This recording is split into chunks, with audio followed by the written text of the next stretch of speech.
especially our contact information. So I thank all of you for coming and attending today. The format that we're going to use is I will go ahead and introduce the team that's available for your processing of these EANS funds. And we're going to have quite a bit of information that we're sharing with you on some slides. We will also then allow for question and answers at different points. You should be able to have in the chat the ability to type in questions, and we'll go ahead and try and answer those as we go along. But you can also raise your hand and we can try and interject those at different points. And you can also save the questions for the end and contact us afterwards via email or phone. So again, my name is Wendy Fons. I'm with the Office of Public Instruction, and I am both the ESSER and the EANS director, helping to distribute the funds per federal guidelines on educational funding that came to us through COVID. Janie Samuels is at OPI as well, and you have probably all had contact with her. She is the program manager, and I think does a wonderful job in connecting with everyone and trying to answer questions. I know sometimes processing doesn't happen as fast as we'd like, but we're trying to work with that and trying to make it better for you. So Janie, if you want to just say hi there, make sure they can see you and everything. Yep, just good afternoon, everyone. I'm glad that we can present and introduce wFACTS to you.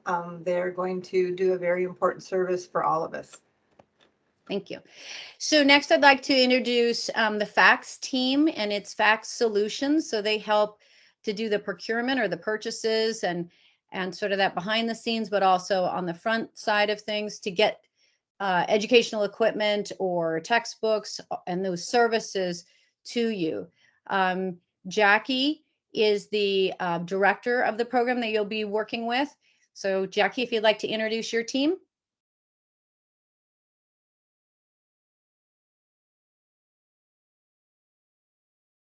You're muted, I think, on your side.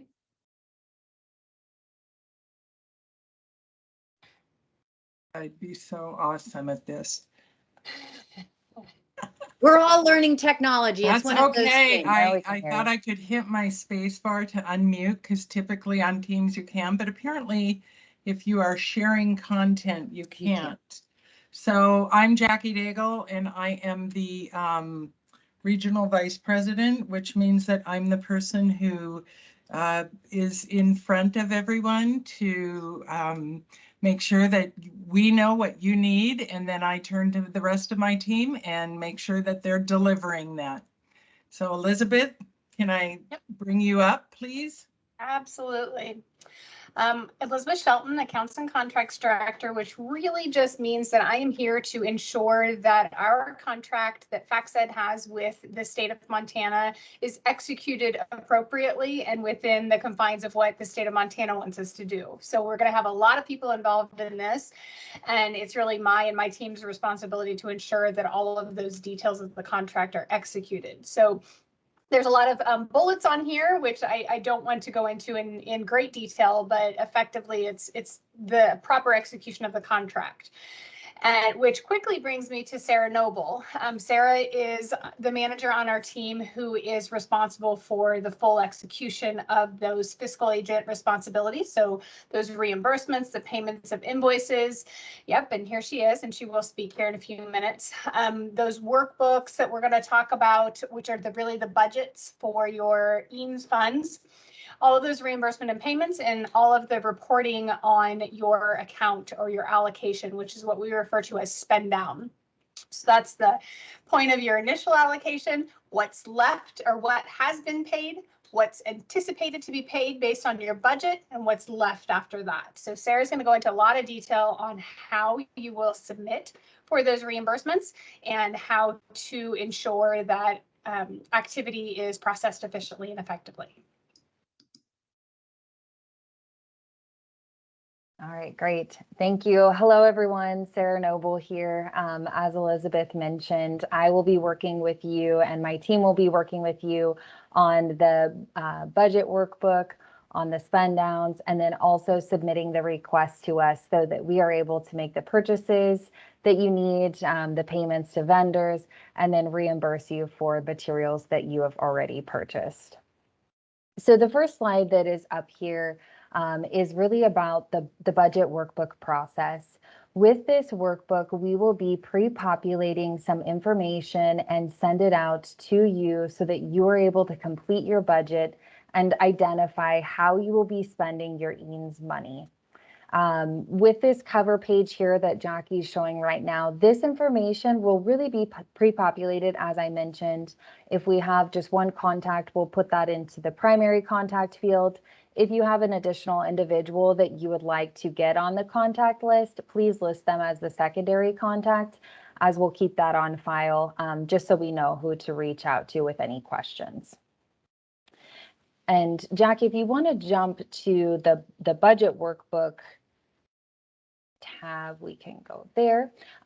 So this is the actual budgeting fields that you will be completing. So you will be identifying, the items that you need or the invoices and services that you will be utilizing with EANS funding and the amounts that those items will cost.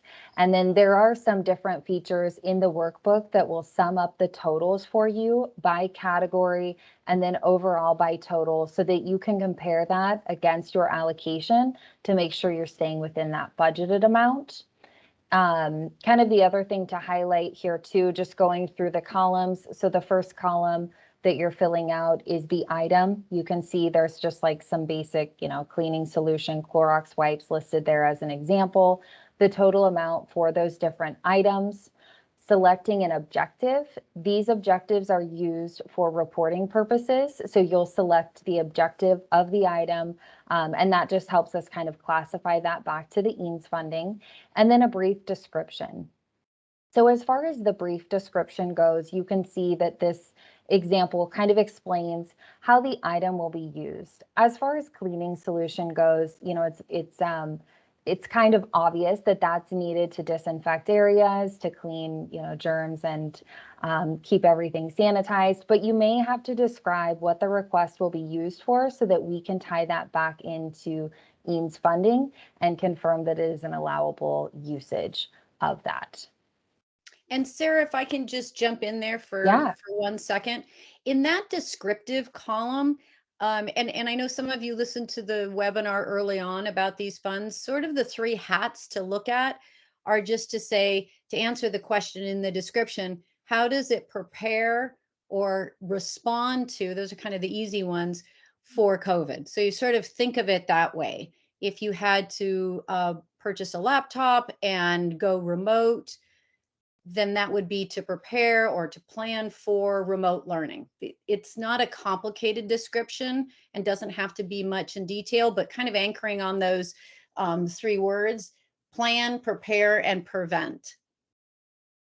Yeah, that's great. Thank you so much, Wendy.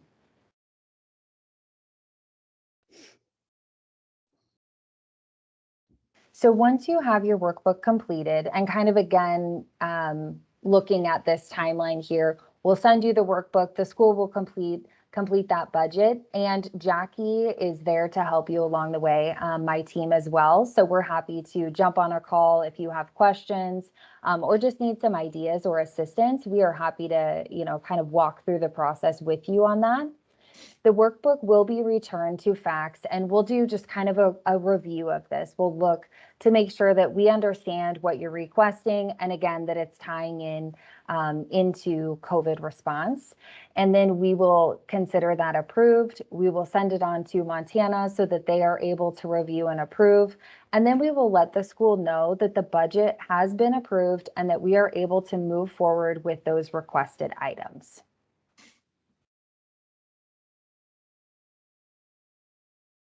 And kind of pausing here. I am kind of looking at the chat. I don't see any questions yet, but I'll try and keep an eye on that. And then, we anticipate there will be questions when you get into the process.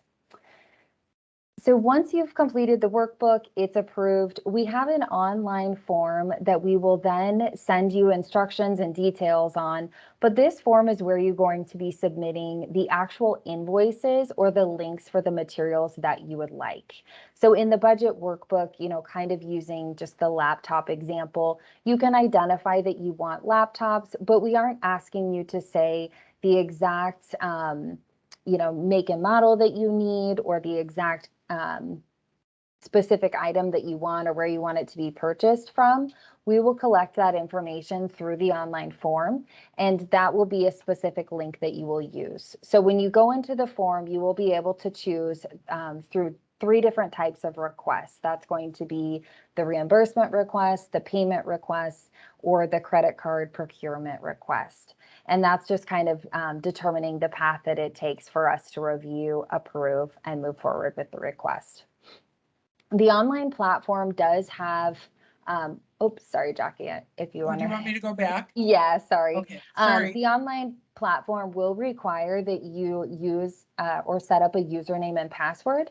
So just a basic account. And we ask that every individual creates their own account. So you wouldn't necessarily be sharing, because we'll be verifying to make sure that, you know, the individual that's submitting is an approved contact for the school. As far as the timing goes for the request, you can see we have listed here the net 30. This means from the time that you submit an invoice to us, we would push payment out within 30 days or a net 30 schedule for that. And then kind of the same for purchases. Within 30 days, you can expect that we're able to make that purchase. Okay, next slide now, please, Jackie. Okay. So as far as the requesting reimbursement piece goes, so if you have already paid for items and you have receipts to submit for reimbursement, you will be able to do that through the online platform. We are going to require receipts or some sort of proof of payment or purchase. So here you can see like the example, you know, the school's already paid for approved materials or services and seeking reimbursement. We have to have that authorized information so that we can confirm you paid for it and then what it was. So if you just simply have a receipt, you know, with a dollar amount showing paid, we would ask for the invoice as well so that we can confirm the items that were on the purchase. The example would go back to the laptops. So you've already purchased laptops from Best Buy. You have the receipt to show payment. You can submit that to the online platform and we would move forward with reimbursing the school. Sarah, I'm going to jump in and ask a question to Wendy and Janie, because I had this earlier today from one of our Montana schools. With CURSA EANS, it's the we can continue to reimburse, but once we get to the ARP EANS, there's no reimbursement. Jenny and Wendy, does Montana have a deadline named for reimbursement from the first round of EANS, from CURSA EANS? From the first round of EANS, those should be completed with what's already in our system. I'm sorry, I guess what I mean is CURSA EANS. I know Montana is doing it in 2 sections, but from the CURSA EANS, so is there a deadline or are you going to just wait until, allow schools to get reimbursement until their funds are exhausted? Funds that have already been approved, you mean? Correct. Yes. So those they can go ahead and continue to have, they can go ahead and use that as a pile to pull from. Okay, thanks. I would like to say on this slide, it does say for reimbursement, the word services is in there, and that is not correct. You can be reimbursed for allowable items, but you cannot be reimbursed for services. Services have to be procured by FACTS. So I just want to clarify that. Thank you. Thanks for catching that word. Yeah, I can't think of an example of a service that would be We've approved. had some staffing requests or counseling requests. We know for sure. Those would be, to me, those would be services, and those cannot be reimbursed. Thank you. Thanks for pointing that out. We can get that updated before we send Good the idea. Yeah, before we send it, thanks. All right, thank you. Sarah, we ready? Yep. Great. So There you go. requesting a payment, this is going to be a similar process, except for submitting a receipt to us. You will be submitting an invoice so that we can push the payment out to the vendor. So kind of in this example, you received an invoice from Best Buy requesting payment for laptops. You would submit that to us and we would pay Best Buy directly.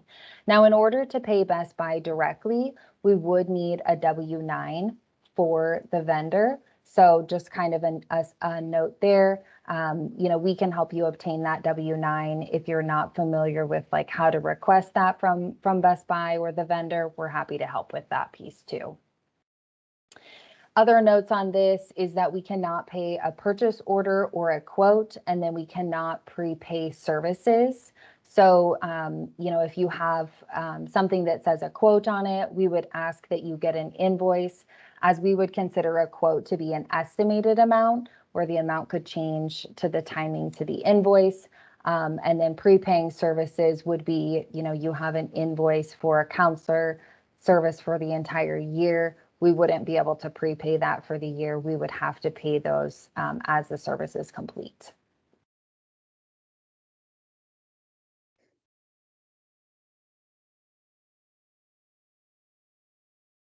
And then credit card procurement. So this would be a request that we would be paying via credit card. So, payment request is very specific to check or ACH payments. This would be a credit card payment or an online purchase. So for the example of Best Buy, you would be providing a website to us and we would go to the website and purchase the laptops on your behalf and have those shipped directly to the schools. With this request, we are going to ask that you provide to us, either a spreadsheet with the links and the specific information on the items you would like, or you can just populate the link directly in the request. There's kind of a comments field for you to do that, but we do want that direct link so that we can purchase exactly what you are needing. Oh, goodness. I don't know what just happened. Sorry.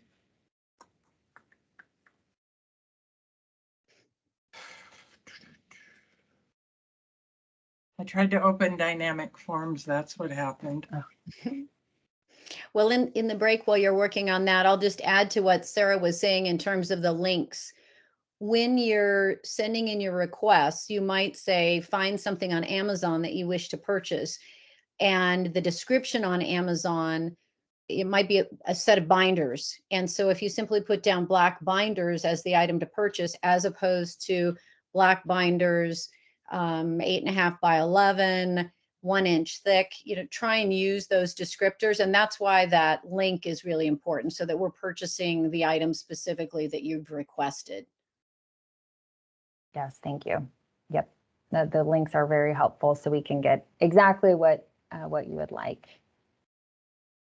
And that's one of the reasons why once we get this going, we will be having office hours so that we can provide that support to schools to help them with this process, since we know it's new and different from what you've already been doing with the state.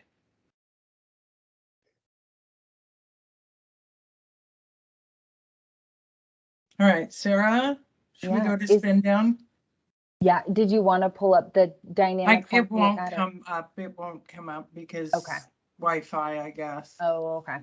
Sure. Yeah. And then kind of just like building on the dynamic form piece, again, it's an online form. And as we get to that point, we will be sending the link to all of the schools and very specific instructions on how you should be completing that form. And then that's kind of where me and my team come in. So if you have a question, you can call us, we can walk you through the process. We're very happy to just kind of go through that step by step with you. So once you start submitting requests, we will be tracking all of those requests on what we call a spend down report. So this is really just tracking all of the items against your allocation. And here's an example of what that looks like. You will receive this report on a monthly basis so that you can kind of see where you're at within your budget, the items that have been submitted and approved, and just keep an eye on that total as it continues to go down.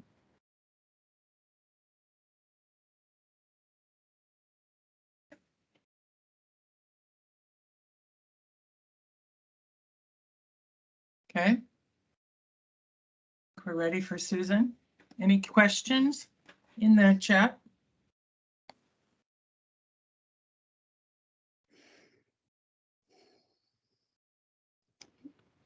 I think that there's somebody that does have their hand raised, but I can't see. Yep, You and there know, are we've some got the questions, microphones guys. turned off till the end, sorry. And I, once I started the slideshow, I can't change that. So if they can put their question in the chat, that would be the only way I can get their question. I'm very sorry. I didn't realize I couldn't change it once I shared my screen. Jackie, I know that Cammie has her questions in the chat. She's asking what the dates are for the purchases made this year. And it's for any purchases this year through September of 2023.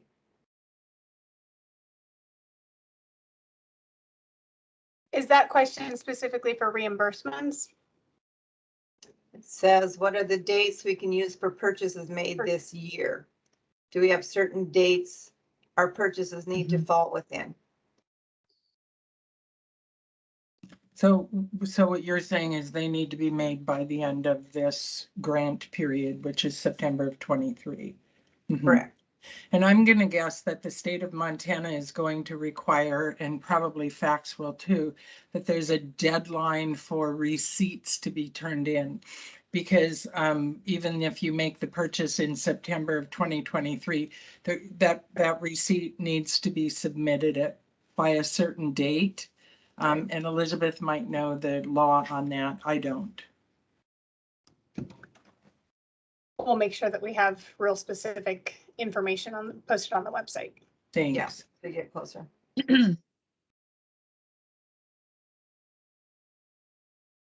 And one of the things I'm seeing on this spend down report tells me that I would contact that school and say, we need to go back to your budget because it looks like you spent $5,000 in technology, but you didn't budget $5,000, which I have to say we would not have invoiced for that. We would not have paid you back or ordered anything for that. But just like the state has been allowing you to make changes on your initial application and move money around, we do the same thing with your workbook, with your budget workbook. Money can be moved around as you realize I allocated too much or not enough. I can move money around. That's an easy process and we definitely allow it, just like the state did. You would not be in the red. We wouldn't allow it. We can't. It has to be approved before we would either order it or reimburse you for it.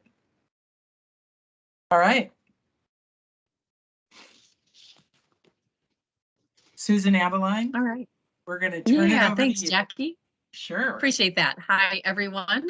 So I'm going to just cover 3 high-level topics, interventions to address learning loss, leadership, and teacher coaching. So we can go to the next slide. So with regard to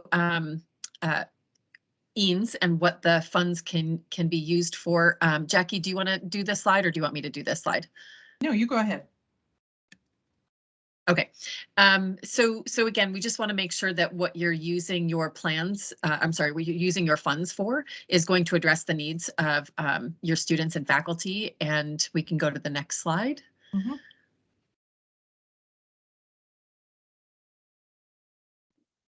And so when we think about this, we think about your EANS funds, which again is a kind of a tremendous need in our schools is to have this funding, but we want to make sure that we're using it for the right solutions, given the amount of time that we have to use these funds up. So we can go to the next slide again. So the essential question kind of driving this conversation is how will you know if your EANS funding actually mattered? Did it really make a difference? And so I would invite you, whatever your allocation is to think about it in these kind of 5 chunks of time for summer 2022, the 2023 school year, summer 23, the 23-24 school year, and then summer of 2024. And just kind of thinking about you know, what are the needs of your students? How are you planning to address their immediate needs? And then what else can you do that will have not only have an impact on your students now, but also have a lasting impact? So we'll move through some thoughts on that. So we'll go to the next slide. Oh, yep, there you go. Good. Okay, you can pull up the entire slide. So the way it's a 3-step process. That's okay. It's a 3-step process. And so what you'll want to do is start by identifying your needs. And so we would encourage you to look at data. If you have any school-wide assessments, or if you have any assessments on individual students or groups of students, you want to look at that data and really determine what the needs are for your students, and whether it's in mathematics or language, English language arts, or across the curriculum in science and in social studies or history. You know, where are those gaps for your students? When we think about COVID and we think about March of 2020, there were students, you know, kiddos that were 3, 4, 5 years old, and they may have missed out on you know, foundational literacy, foundational numeracy, and have kind of got left behind, so to speak, because of that learning loss. There were also students who were already behind. They were already struggling, and then they went through 2 years of a pandemic. And so that just exacerbated their learning gaps. And so what we want to do with number 1 is just really understand what the needs are of our students. And we can use, you know, quantitative data from tests and assessments, but we can also use qualitative data and look at, you know, what are we hearing from our teachers? What are we hearing from parents in terms of the needs of students? And then once you identify what the needs are, and, you know, this has happened to everyone across our country. So generally, we're seeing those gaps, again, in literacy and math primarily. But then kind of what do you want to see? You know, if you were to kind of fast forward 2.5 years from now, what do you hope to see happening with individual students or in your groups of students at your school? And so it's kind of like creating that vision for where you want to be 2.5 years from now. And then you'll want to check that vision. You know, does that vision that you created for your plan, does it address that immediate need? Does it lead to a lasting impact? Is it ambitious and realistic? And then you want to own that vision and move on to step 2. It's on the next slide. So step 2 is mapping out your solutions. And so we just want to offer some different solutions for you and your students. You could use interventions or support services for students, professional development, or coaching. Those are kind of the 3 options. And if you want to go to the next slide. And so if you have a smaller allocation, we did want to share some options that you might want to consider. Certainly, there are other things that we could add to this list. But within the context of your budget, perhaps you want to make some purchases like technology, or we do work with scholastic.com if you're interested in purchasing book bags for students, both fiction, nonfiction book bags with workbooks. We can help you with that. If you're looking for, if you end up purchasing technology, you know, you might want to think about some learning software to use with that technology. We have partnerships with ExactPath, Achieve 3000, IXL, and MathShelf. And those particular programs, especially MathShelf, runs on an iPad or touchscreen, would be important for that. And then we also offer some online services. Again, if you've got a smaller allocation, you might want to consider social emotional learning and supports from a partnership that we have with Cognito. This would be most appropriate for middle school and high school students. We also have a partnership or a contact with Time for Learning, which is an online program where students can take courses online. And these are from K through 12 in different courses. It's a monthly subscription for those online services. And then there's a third option. It's called Tutor Me. Again, for a smaller allocation, these are monthly services for students who may need some tutoring support online. Go to the next slide.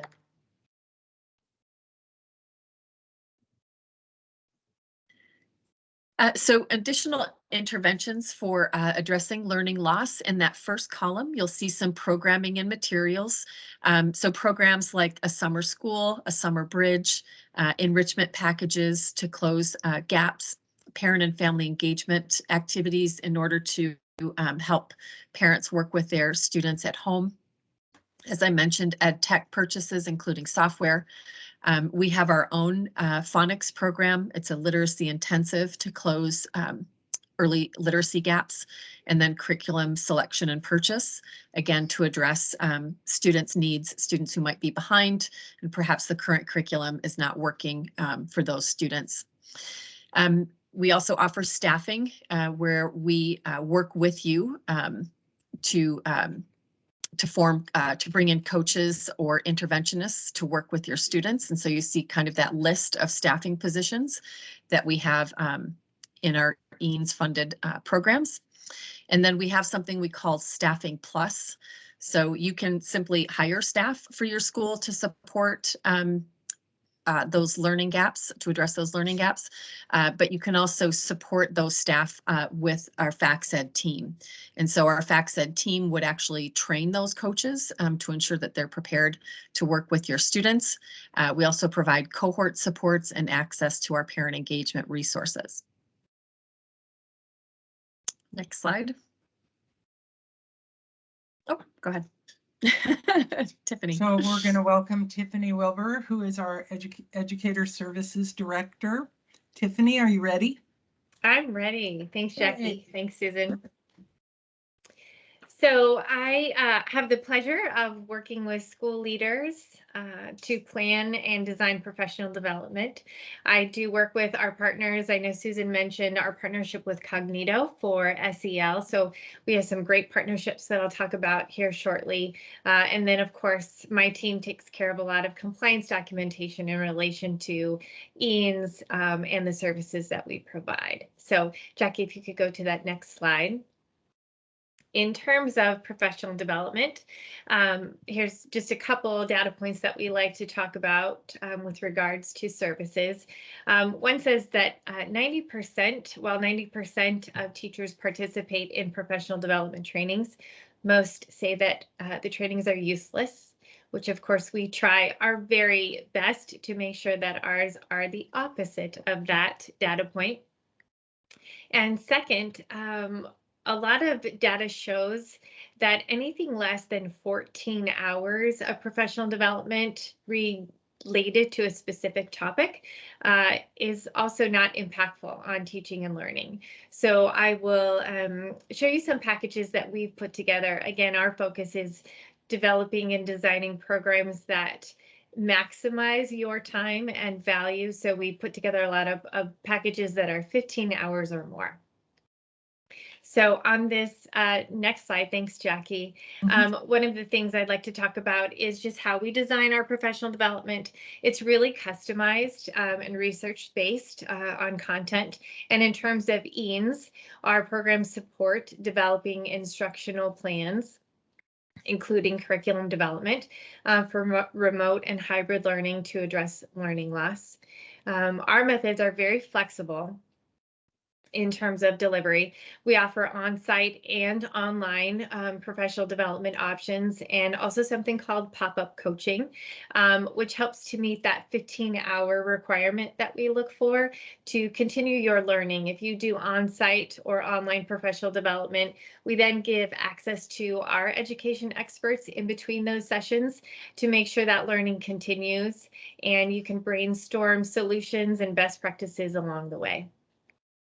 That pop-up coaching is one of those things that is somewhat unique to FACS-Ed. And in terms of our packages, we try to build that in as that support piece. Jackie, if you could go to that next slide, I just want to give an at-a-glance of some of the packages that we have put together in response to EANS and the needs that we're seeing throughout our school partnerships. We did talk a little bit about Cognito, and that program, that partnership that we have focuses on social emotional learning, which we have seen a great increase, unfortunately, a really high increase in needs and requests for professional development around social emotional learning, and not just for students, right? It's also for teachers and for leaders. We need to make sure that we are supporting those folks as well as they take care of their students in the classrooms. We also have a partnership with Confianza to support needs with teachers working with students in the areas of English language learning. And then we have a partnership with LMU for their Ideal STEM and Blended Learning program. All of the options that we have in terms of these packages or in other content areas, again, we base them on collaboration with you. A lot of our schools are planning right now summer programs and kickoff or kickstart programs at the beginning of the school year to really focus in on the objectives and goals that you have for your schools and for your teachers, again, to impact learning and address those gaps that we're seeing, especially in literacy and math. We definitely appreciate the opportunity to work with you. And I know, as Susan mentioned, creating an ambitious vision for you, for your schools. So anything that we can do, absolutely happy to help. I know that some of this will be more pertinent when you sit down and plan out your specific goals and plans. So I know that Susan and I are happy to help with any of those plans as you get to working on them. So Susan, did you want to talk a little bit more about coaching, or I can hand it back Sure. over to Jackie? Okay. Yeah, so just in terms of coaching, we do leadership coaching and teacher coaching. You can see from that first column for leadership coaching, it's essentially 5 to 8 sessions per cycle. Those are generally about 45 to 1 hour sessions. They can be done on site or virtually. And then with teacher coaching, we coach in 6-week cycles. The reason we do that is so that teachers set a goal, and then by the end of those 6 weeks, what our data is showing us is that they're meeting or exceeding their goal in that 6 weeks. So they're feeling more confident and competent as teachers as a result of that teacher coaching. In terms of that middle column for instructional leadership, we do a lot of different types of instructional leadership coaching with regard to data, curriculum, instruction, walkthroughs, and MTSS design. So we can support individual leaders or leadership team.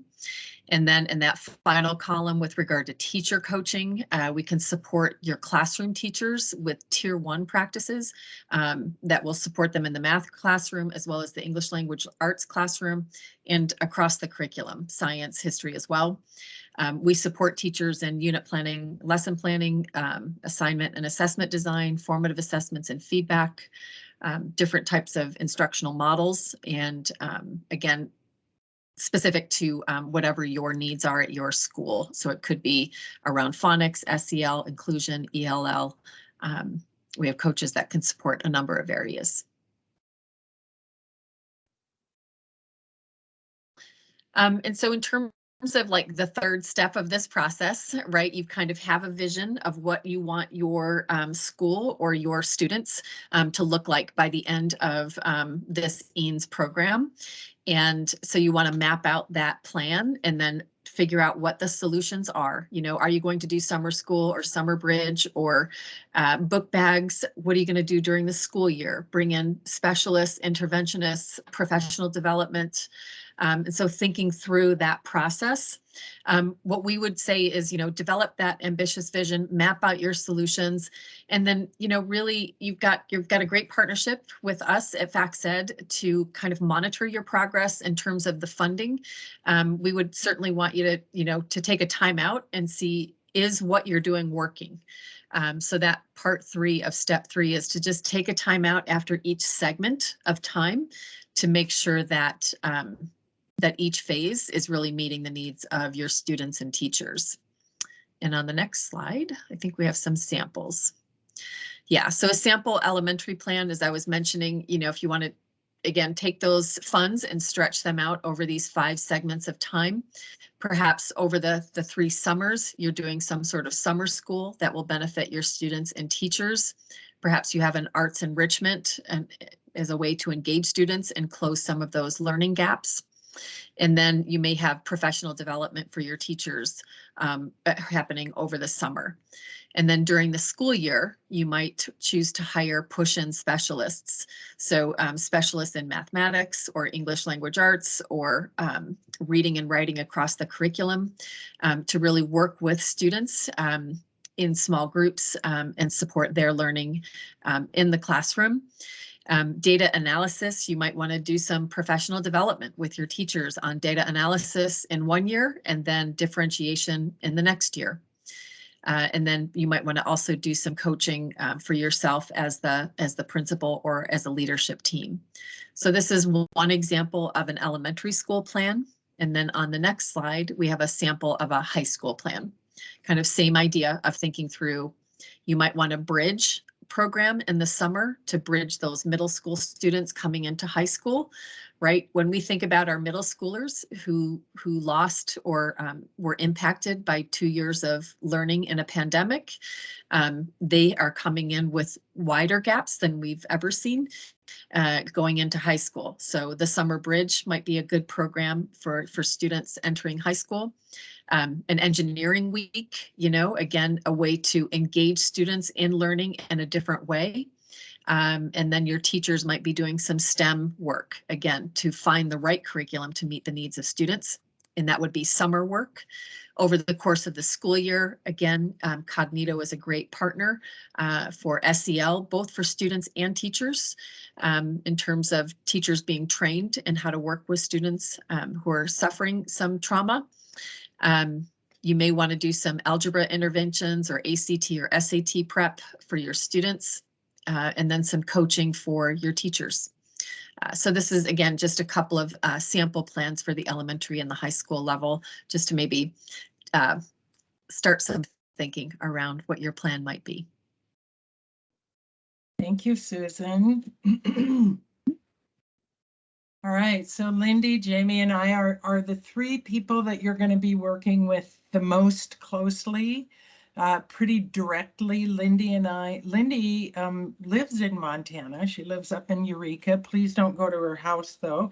We'll be meeting with you. We will be providing some office hours to help you with your workbook and then beyond. Jamie works closely with Sarah to make sure that you are informed about spending that you're doing, to make sure that you have the information you need to submit either a request for materials or a request for reimbursement, and then that you get your spend down. So that's our job. We are kind of frontliners and make sure that everybody on your side and on our team has the information they need to provide the services for you. So I just thought, okay, so what's going on? So what's going to happen next? FACTS said we don't have the names or allocations yet from the state of Montana. So as soon as we do, Sarah will populate and email that workbook to you. So if you, for instance, if you have, you know, $25,000 remaining, and then you get additional funds, because I know we've got some additional funds that are being distributed soon, and you get, let's say, $75,000 worth, that your workbook is going to come to you with that number.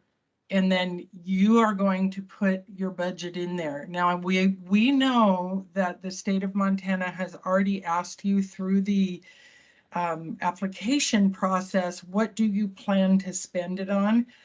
I'm sorry that they can't shift that information over to us. It's not possible, so we have to collect it again.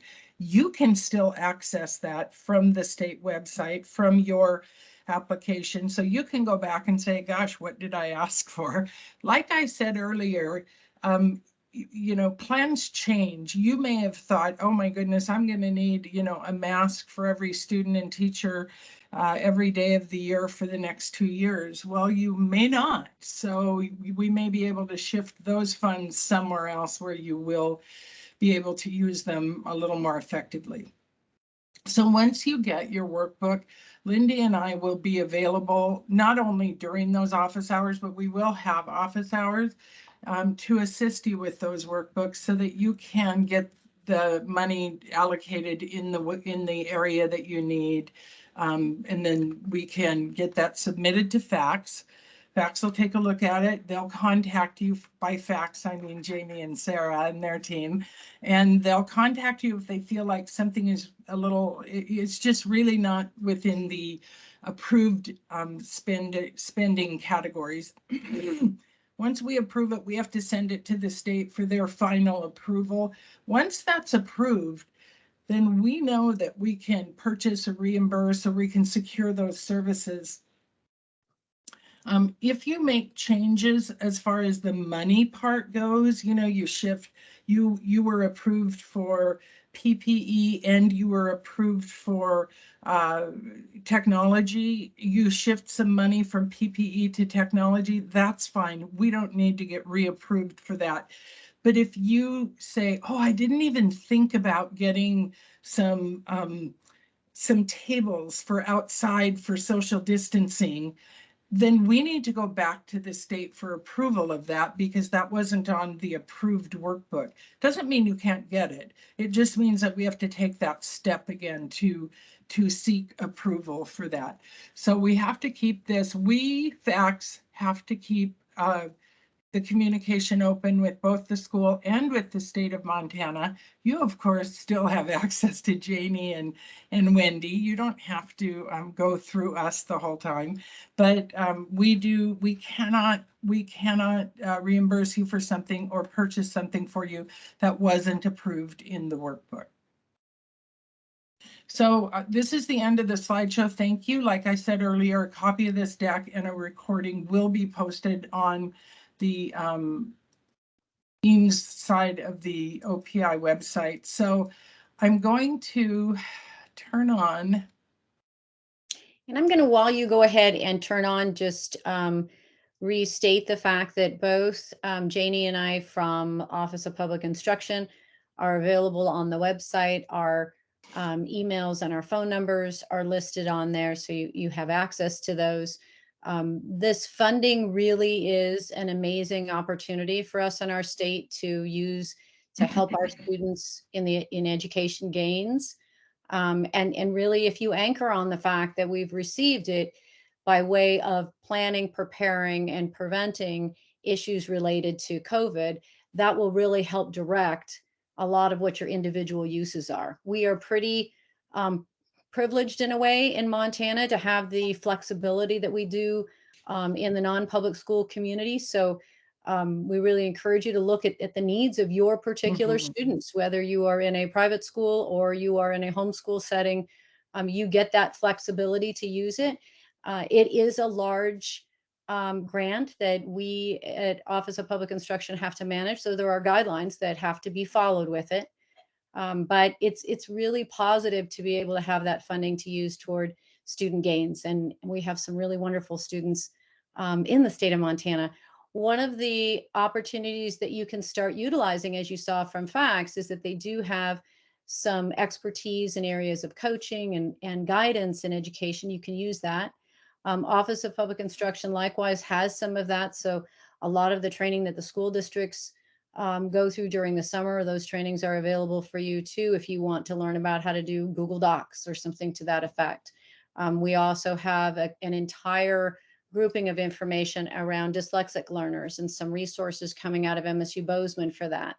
If you're interested in finding out, how do I do dual enrollment? My kids are in high school. How do I bridge them into the 16 campuses across the state of Montana for free or very low cost for those classes? How do I do that? Those you can come through this portal to ask if you wish. And then the funding that's needed for those opportunities is provided through the EANS funding. So just you have a lot of resources that are available to you, and we really want to make those resources available to you in the time frame and in the manner that you wish. So you've got phones and emails, and I love the pop-up coaching. I think that's great. So this is not the only opportunity to ask questions, I guess, is part of what I'm saying. Feel free to ask now, but you can easily ask later as well. Yep, Wendy, we've got a couple questions in the chat regarding the confusion around the EANS 2, the second round of funding. So if you could speak a little bit to the fact that we do have 2 rounds of funding that we're talking to, and each of the individuals on our webinar here will have access to that. If you could just address that quickly, just to make sure that everyone on the call really understands that there are 2 rounds of funding that we're talking about. Okay. And actually, and this is part of the confusion, is that there are a lot of these acronyms, EANS and ESSERs and CRISAs and ARPs and 1s and 2s and everything else. And unfortunately, there's not a super consistent naming that's going on with them. So I do apologize for that. I don't have control over that. Think of it this way. There's basically an amount of money that was allocated to the state of Montana, and then through a very convoluted but complex and well anchored formula, it was divided amongst the number of students in the state, and then divided into these 2 pots of ESSER for the public school and EANS for the non-public school community.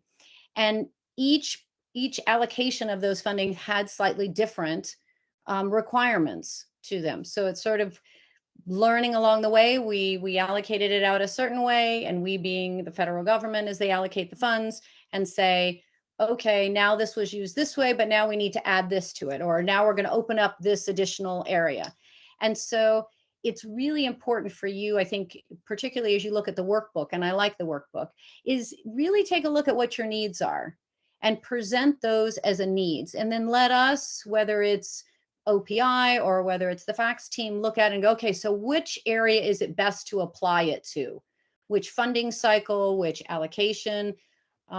Because there's some that will go faster, and maybe you don't need it for later. You don't need it until later, but the funds may have stricter requirements on it or quicker deadlines. And so you may want to use it in that first. So I think it's more appropriate, instead of thinking about what funding did I receive in which pot, think of it as a collective amount, and then present that with your needs, and let us as the team figure out maybe which is the best way to apply it. And I think, Wendy, I just want to make sure, right now you're talking about CRSA EANS. Yes. Because everybody who qualified for CRSA EANS didn't necessarily qualify for ARP EANS because of that 40% threshold. Yes. Everything we're talking about today can be applied to both, but this is focused on CRSA EANS because that's what you know you have. Question in the chat says, when will the second round of CRSA EANS be available? Will we know a dollar amount to plan for? Can I? And that's a Janie or Wendy question, right? Yeah, I think what the confusion is, if you were invited to be a part of this webinar, that means you are an approved applicant for the CRSA EANS. There are 2 rounds to the CRSA EANS. There was the first round where it was the formula where you got $550 per student, $1,100 per student if you qualified as low income. Then we put out the additional needs survey. I believe that the question with the second round of EANS funding, the additional needs will be sent to FACTS. And when they send you your workbook, if you put in a request through the additional needs survey, the balance of what you have left from the first round plus whatever you requested in the additional needs survey will be in that workbook. If you're talking about ARP EANS, which is the one that you filled out the intent to apply, that money, we haven't even looked at those applications yet because those are open through the 24th of this month. After the 24th, the OPI will go through, and those that are qualified, because there are different qualifiers, unfortunately, for the ARP EANS, the Montana, the OPI will send those that qualify. Those names will be sent to FACTS, and then you will go into your workbook, and that is going to be on a request. So whatever you can justify to prepare to prevent, because of COVID, you can put those requests in there. So I hope that answers the question, that if you had the additional needs, if you filled that out, that amount of that request will show up in your workbook that FACTS is going to be sending to you. Thanks, Janie. I see a question. Why does FACTS have to be approving this if the state already did? And you may have put the question in before I had a chance to say it a few minutes ago, but the information that you gave to the state in your application cannot be uploaded and shared with us.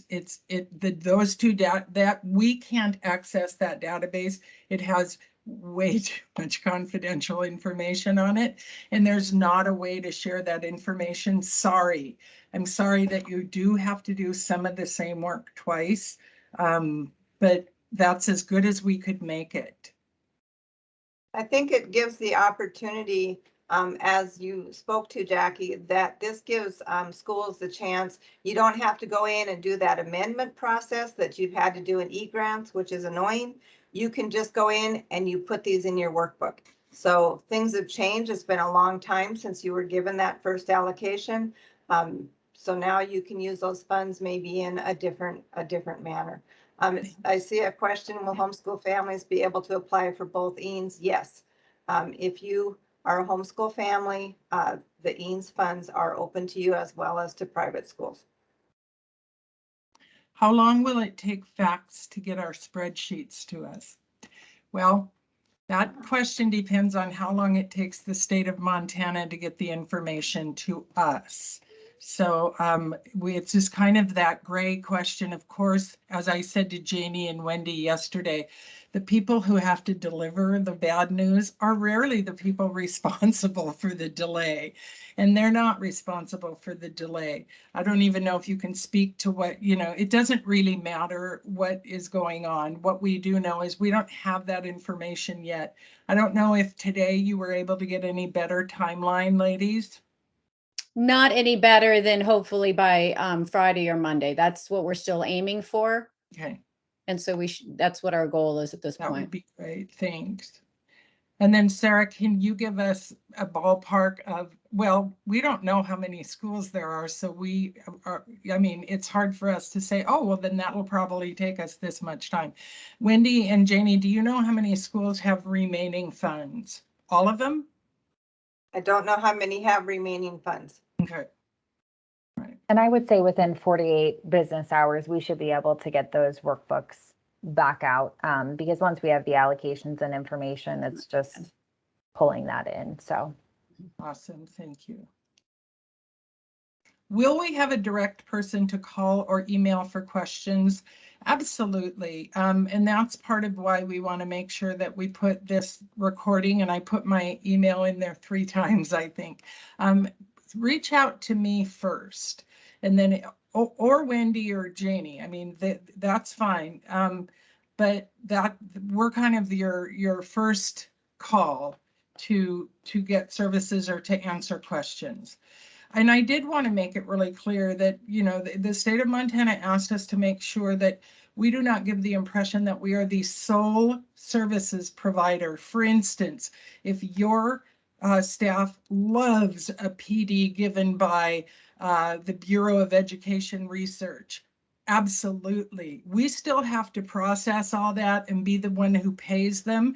You do not have to use FACTS. Wendy mentioned the state of Montana does excellent PD. You don't have to use us for the services part, but we have to process everything. So we need to know about it and that sort of thing. So if you have a social and emotional program that you love, we can help you with that. You do not have to use Cognito, okay? But we do have resources for you if you need them. I see a hand, but from where I'm at, I can't tell who it is. I'm sorry. So if there's anybody who wants to, I made your microphone so you can now turn them on and speak if you need to.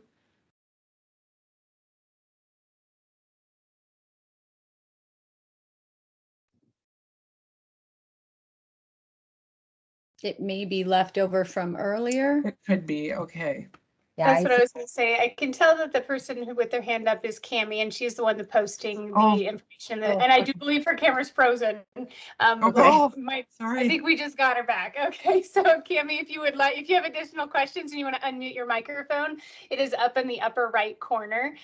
You can select that. Otherwise, we'll continue to answer your questions. You can absolutely email Jackie if you think of additional ones. Thanks so much for all your questions. I'm sure others have them as well.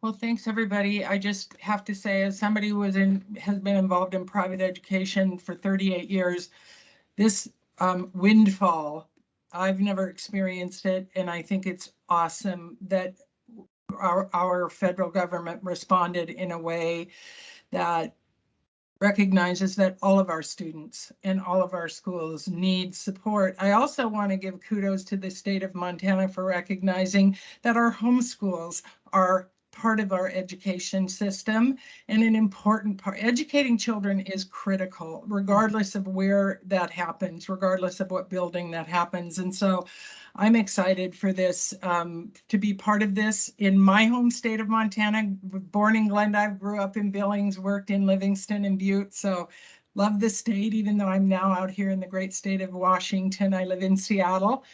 But Montana folks, we're here to help. So Janie, as soon as you can get this posted on the website, people will have my information if they didn't write it down.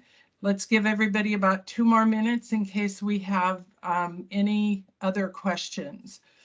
I haven't submitted the receipts for my EANS 1 yet, or received the items I wanted to purchase. Do I wait for my workbook to arrive? Janie, I'm going to let you answer that question, please. Thanks, Elizabeth. That was probably a good idea. Okay, Put my email in the chat, I forget. Yes, wait, at this point, the e-grants reimbursements from OPI have been shut down.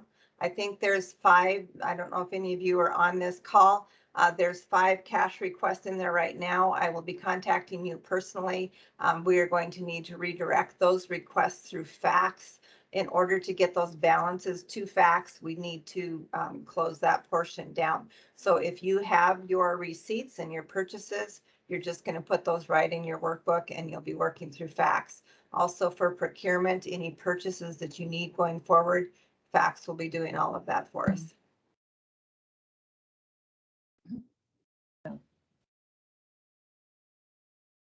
Again, I think both the hardest but the best thing about this funding is really looking at the opportunities that are before you as educators. And that's whether you're educating in a classroom, in a school, or in your home, any of those settings. These funds are available to use for the education in our state. And how you put them in one pot or the other, or how that processing happens in the background, that is why we've formed this partnership with wFACTS, because we think that it can be a much smoother process for you. And we all want to work together to help you in that processing. So really ask for what your needs are, and we'll be glad to help you navigate what the best resources might be for you, allowing you as the individual and educator to really make the final choice. So it's really your choices that are going to matter in the end on this. I'm going to go ahead and answer Cammie's question, the difference between the Carissa and the ARP, because it is very confusing. The Carissa is the first round of funding that came out, and the biggest difference is in the Carissa, there was no guidelines for low income. Anybody who applied was given funds. You could be reimbursed for purchases, allowable purchases. The ARP EANS that is coming out, if you filled out the intent to apply, that money has not been given out yet. That has some different stipulations and guidance on it. It does have a 40% low income, and it also, we can only procure items. So in the intent to apply, the ARP EANS, wFACTS will be procuring any services or items. We cannot reimburse for previous purchases under ARP EANS.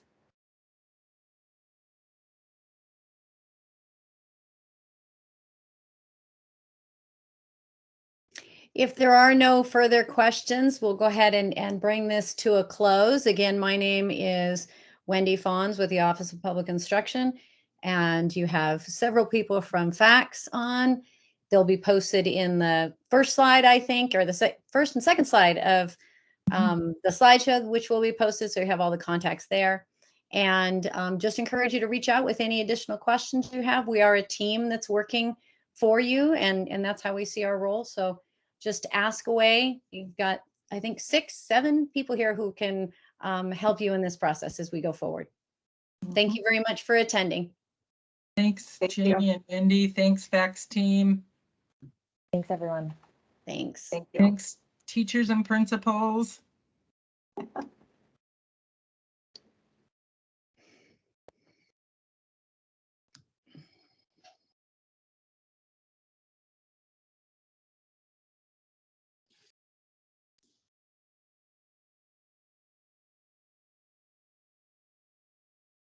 And are we stopped on recording or? I will right now. Here we go.